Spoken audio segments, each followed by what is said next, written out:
नमस्कार दोस्तों, स्वागत है आपका वेद व्यास स्टडी चैनल पर। देखिए, साइंस जीके सीरीज़ के तहत जो है ये साइंस जीके का 5वां सीरीज होगा।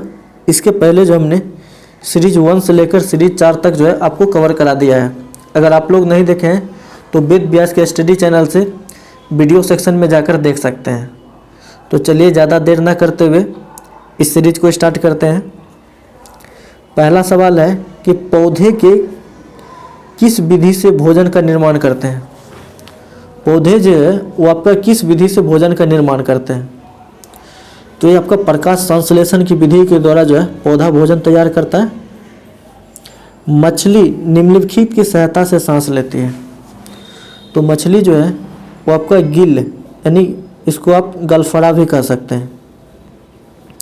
निम्नलिखित पादप अंगों में से कौन सा अंग श्वसन अंग है। तो श्वसन अंग जो है ये आपका पत्ती है, यानी पौधा जो है पत्ती के द्वारा ही सांस लेता है। अगला सवाल है कि हाइड्रोफाइट कहते हैं। तो हाइड्रोफाइट जो है वो आपको बिना मिट्टी के पौधा को हाइड्रोफाइट कहा जाता है। सबसे अधिक लोहा पाया जाता है। तो सबसे अधिक लोहा जो है वो आपका दूध में पाया जाता है।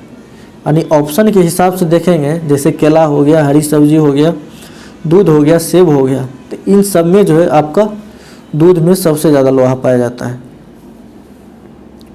वैसे तो बहुत सारे चीज़ है, पालक हो गया, ब्रोकली हो गया, बहुत सारे चीज़ है जिसमें कि लोहा पाया जाता है, लेकिन ऑप्शन के हिसाब से यहाँ दूध होगा।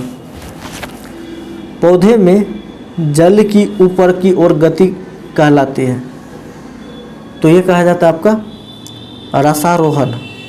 ऑप्शन डी जो है इसका राइट आंसर होगा। किस घोल की अम्लता या क्षारता को नापने के लिए पीएच स्केल किसने सबसे पहले दिया। किसी घोल की अम्लता या क्षारता को नापने के लिए जो है पीएच स्केल किसने सबसे पहले दिया था। तो ये दिया था आपका सोरेनसेन। ऑप्शन बी जो है इसका सही जवाब होगा। अदरक होता है, तो अदरक जो है ये आपका तना का रूपांतरित भाग है। ऑप्शन डी जो है इसका सही जवाब होगा।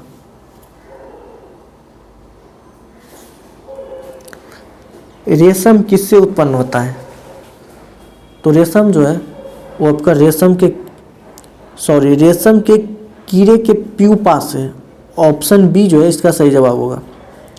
ठीक है। फलों को पकाने के लिए किसका प्रयोग किया जाता है। तो फलों को पकाने के लिए जो है ये आपका एसिटिलीन गैस का प्रयोग किया जाता है। डैश का अपघटन मानव में अल्ज़ाइमर रोग का अभिलक्षण होता है। तो अल्ज़ाइमर इसको अल्जाइमर भी कहा जाता है, लेकिन यहाँ जो है आपका अल्ज़ाइमर रोग लिखा है। तो ये जो है आपका मस्तिष्क की कोशिका को जो है अभिलक्षण है। 1 ग्राम वसा देती है। तो 1 ग्राम वसा जो है वो आपका 9 कैल्शियम ऊर्जा देती है।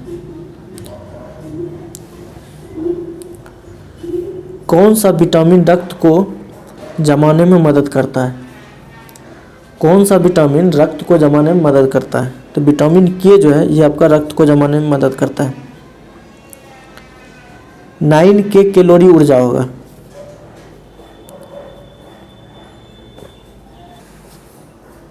अगला सवाल है कि सूर्य की रोशनी से हम प्राप्त करते हैं। तो सूर्य की रोशनी से जो है हम विटामिन डी को प्राप्त करते हैं। ऑप्शन डी जो है इसका सही जवाब होगा। मनुष्य के शरीर में सबसे छोटी ग्रंथि है। तो सबसे छोटी ग्रंथि जो है ये आपका पिट्यूटरी ग्लैंड। ऑप्शन सी जो है इसका सही जवाब होगा। शरीर में मास्टर ग्रंथि किसे कहा जाता है।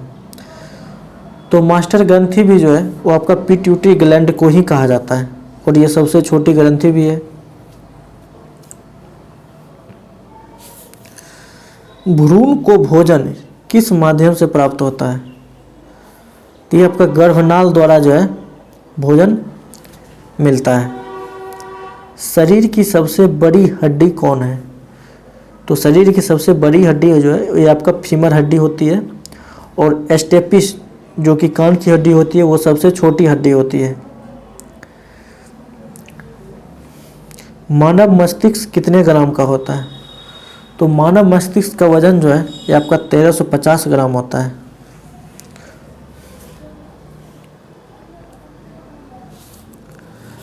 ब्लड बैंक किसे कहा जाता है? तो ब्लड बैंक जो है ये आपका एस्प्लीन को कहा जाता है। एस्प्लीन यानी प्लीहा। खाद्य ऊर्जा किसके द्वारा प्रदर्शित की जाती है? तो खाद्य ऊर्जा को जो है ये आपका कैलोरी जो है मापता है। ऑप्शन ए जो है इसका सही जवाब होगा।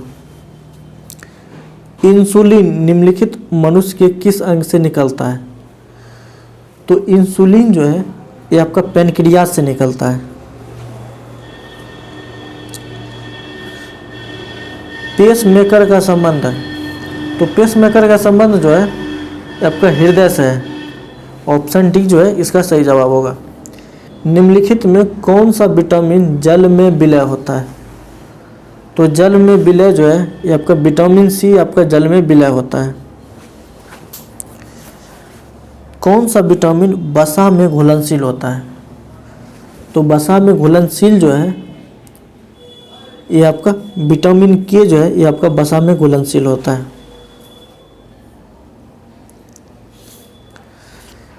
एक शाकाहारी को अपने शरीर के लिए आवश्यक फास्फोरस मिल सकता है। तो फास्फोरस जो है एक शाकाहारी आदमी को दूध से सबसे ज़्यादा मिलता है। ऑप्शन डी जो है इसका सही जवाब होगा। मानव शरीर के किस अंग में हड्डियों की संख्या सर्वाधिक है? तो सबसे ज़्यादा हड्डी जो है वो आपका उंगलियों में होती है। ऑप्शन ए जो है इसका सही जवाब होगा।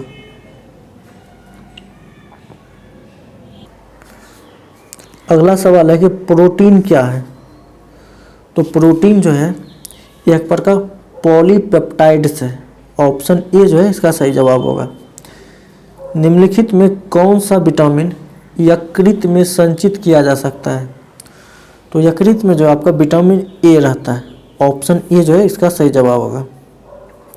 निम्नलिखित में किस विटामिन की कमी के कारण मसूड़ों से रक्त आता है और दांत हिलने लगता है? तो ये आपका विटामिन सी की कमी से जो है आपका मसूड़ों से खून आता है। मशरूम में बहुतायत में मिलता है। तो मशरूम में जो है आपका सबसे ज़्यादा प्रोटीन सबसे ज़्यादा पाया जाता है। किस मानव अंग में सर्वाधिक कोलेस्ट्रॉल उत्पादित होता है? तो ये सबसे ज़्यादा उत्पादित होता है आपका यकृत में। ऑप्शन ए जो है इसका सही जवाब होगा।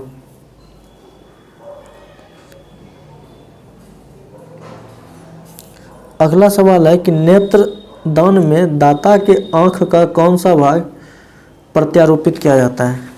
जब कोई आदमी नेत्रदान करता है तो उसका कौन सा भाग जो है प्रत्यारोपित किया जाता है यानी निकाला जाता है? तो ये किया जाता है आपका कॉर्निया। ऑप्शन ए जो है इसका सही जवाब होगा। निम्नलिखित में शरीर की द्वितीय सबसे बड़ी ग्रंथि है। तो द्वितीय सबसे बड़ी ग्रंथि जो है ये आपका अग्नाशय है। सेरिब्रम किससे संबंधित है? तो सेरिब्रम जो है ये आपका मस्तिष्क से संबंधित होगा।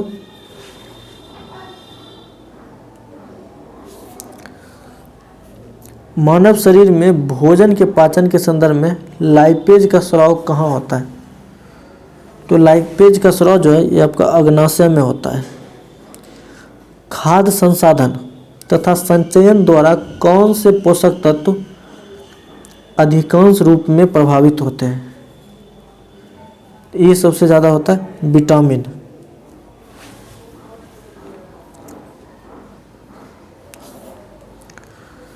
भोजन श्रृंखला का 10% सिद्धांत यानी 10% सिद्धांत किसने दिया? भोजन श्रृंखला का 10% सिद्धांत किसने दिया? तो ये दिया था आपका लिंडमान ने। प्रतिवर्ती क्रिया का केंद्र है। तो प्रतिवर्ती क्रिया का केंद्र जो है वो आपका स्पाइनल कॉर्ड, ऑप्शन ए जो है इसका सही जवाब होगा। लार की प्रकृति होती है, तो लार की प्रकृति जो है ये आपका अम्लीय होता है। न्यूरॉन इकाई है, न्यूरॉन किसका इकाई है? तो न्यूरॉन जो है आपका तंत्रिका ऊतक का इकाई है। ऑप्शन डी जो है इसका सही जवाब होगा।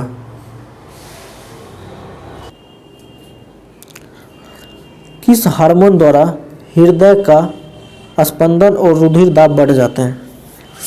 कहता है किस हार्मोन द्वारा हृदय स्पंदन और रुधिर दाब बढ़ जाते हैं?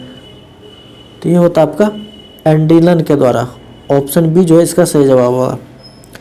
पके हुए आम में कौन सा विटामिन होता है? तो पके हुए आम में जो है वो आपका विटामिन ए पाया जाता है। कॉड लिवर ऑयल किसका संयुक्त समृद्ध स्रोत है? तो कॉड लिवर ऑयल जो है ये आपका विटामिन ए का संयुक्त समृद्ध स्रोत है, यानी इसमें विटामिन ए जो है बहुतायत मात्रा में पाया जाता है।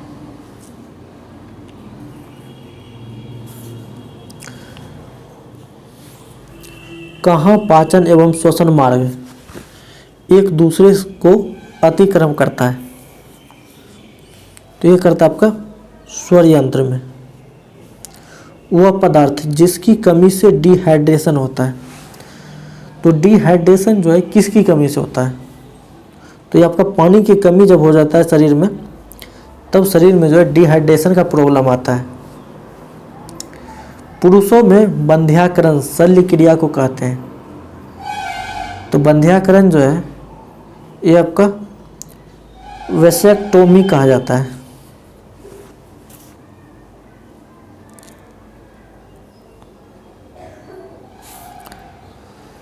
अधिकतर पोषक तत्व रक्त में अवशोषित किए जाते हैं।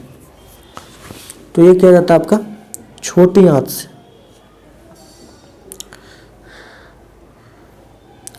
नाड़ी गति द्वारा डॉक्टर ज्ञात करता है। नाड़ी की गति के द्वारा डॉक्टर क्या ज्ञात करता है? तो इसमें डॉक्टर जो है आपका हृदय की धड़कन को जांच करता है। यहाँ पर हमें भी नहीं दिख रहा है। मुक्त रूप से कौन सी रक्तवाहिकाएं जो है हमारे शरीर में विभिन्न भागों से हृदय तक रक्त का वहन करती है? तो इसमें जो है आपका जैसे शिराएं हो गया, धमनी हो गया, कोशिका हो गया। तो इसमें आपका शिराएं के द्वारा जो है रक्तवाहिका जो है हमारे शरीर से, शरीर के विभिन्न भागों से जो है हृदय तक रक्त का वहन करती है। ठीक है, शिराएं के द्वारा। ऑप्शन ए जो है इसका सही जवाब होगा।